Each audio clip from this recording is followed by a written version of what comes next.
Hola, bienvenidos a Esquina Literaria. Soy Yolanda Miranda y les estoy compartiendo la lectura de este libro, Los Rockefeller. Estamos en la tercera parte que se llama Los Hermanos y vamos a continuar. El conflicto se centró en torno a DeBois, que se había hecho un viejo de costumbres inamovibles. Para él los muchachos eran el caos y él para ellos un anticuado. DeBois, a quien llamaban el primer ministro, estaba dispuesto a admitir cambios en los procedimientos de gestión establecidos desde hacía años, pero los hermanos opinaban que debía adoptarse una postura más contemporánea en la oficina para adaptarse al mundo de la posguerra y a sus propias preferencias personales. Nelson sabía que controlando la fidelidad de los consiglieri de la familia, controlaría a la familia y comenzó a hacer campaña para reemplazar a DeBois. Durante cierto tiempo el conflicto se fue cociendo a fuego lento, pero en 1947 se produjo el estallido.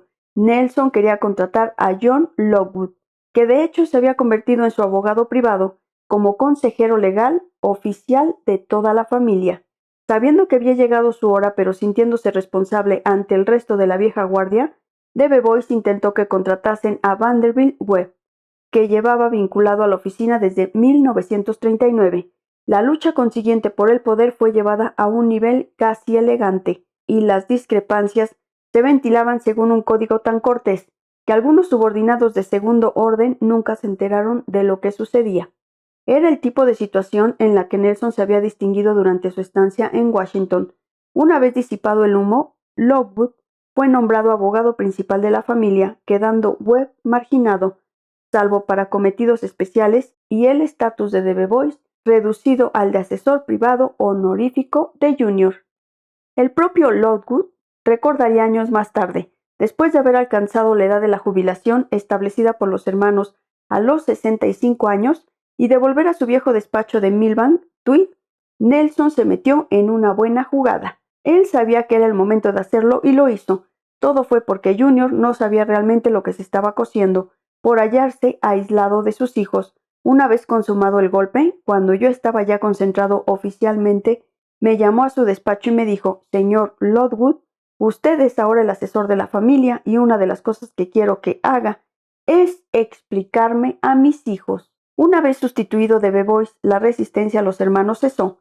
Packard, Cutler y los demás miembros del antiguo régimen se encontraban más dispuestos a repartir su lealtad entre padre e hijos y a aceptar el inevitable proceso dinástico. A su vez, los hermanos dejaron bien sentado que no tenían intención de aplicar una purga en la oficina y que les complacía dejar que la vieja guardia alcanzase la edad de la jubilación.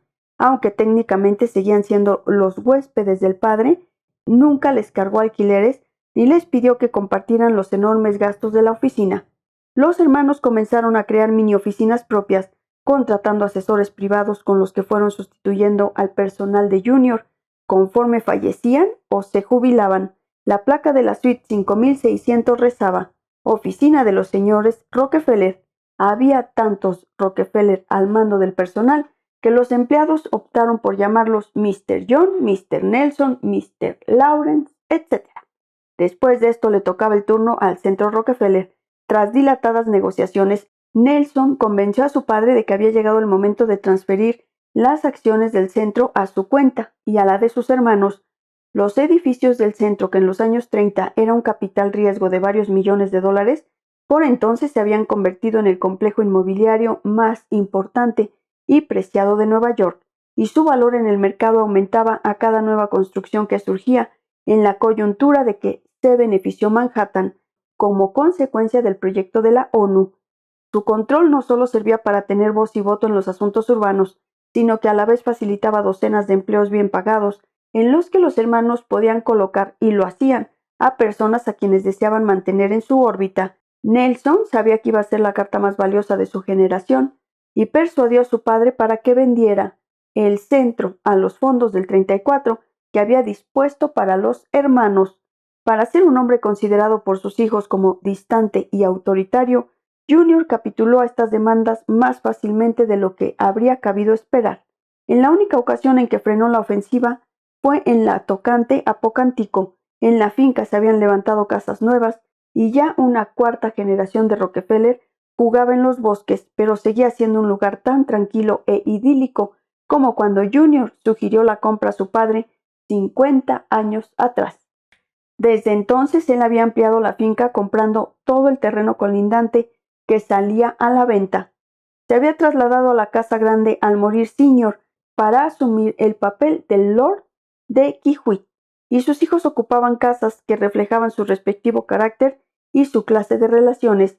Después de casarse, Babs y David Milton se habían trasladado a su casa Saporta, lugar así llamado por el apellido de un anciano excéntrico que la había hecho construir y que después se la vendió a Junior, una mansión construida con piedra de la región con un reloj de sol de 1812 en la Rosaleda y románticamente oculta entre espesos bosques. Sin embargo, Babs se sentía demasiado lejos de sus padres, que vivían en la zona del parque de la finca, y por ello mandó construir una casa más próxima. A ella se trasladó el matrimonio en 1939. Espero que les esté gustando la lectura de este libro, Los Rockefeller.